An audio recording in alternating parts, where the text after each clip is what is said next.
Hey everybody, it's Hirsch Wilson, and today is March 14th. It's been almost a year since the beginning of the pandemic, and although we are still in the midst of it, we are beginning to see signs of light. If you grew up in the North, there's a clear analogy to spring.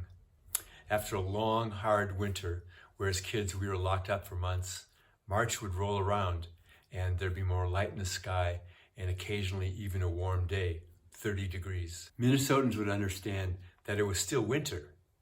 A major blizzard would always roll in through town around St. Patrick's Day, but we knew in March that the end was in sight, that spring was on its way.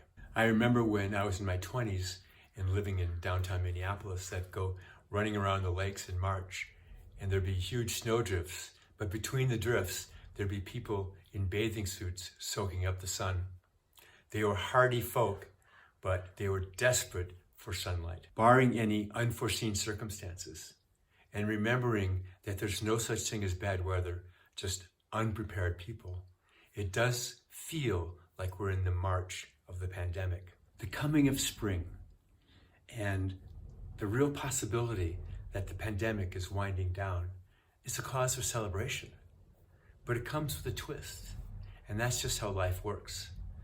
After tragedy, and this year has certainly been a tragedy, the survivors are given a gift. And that gift most often is appreciation.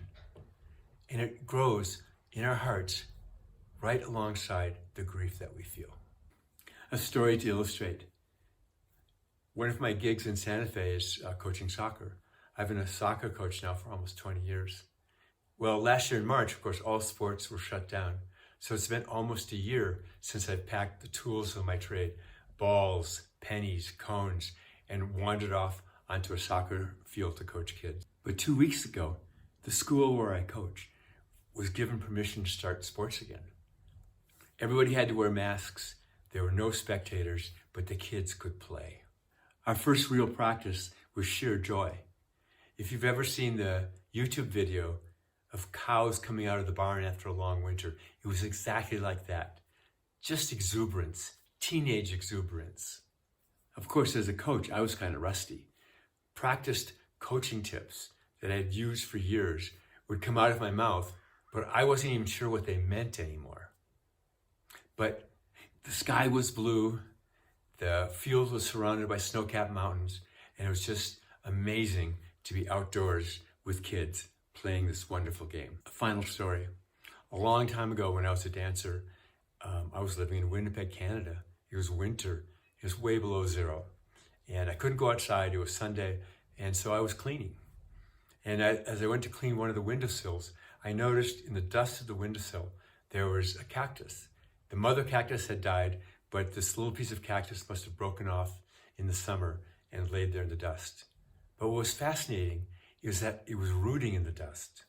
It was rooting in the dust in a windsill in the middle of a Canadian winter. That was decades ago, but I still remember it. And the lesson is clear. Life is tough. It is brutal sometimes. And the fact is there's suffering and ultimately we die. But like that cactus rooting in the dust, we can live and we can find joy. The fact of the matter is we're built to live in difficult times. And even then, we can find joy. So be brave, be kind, and fight fires.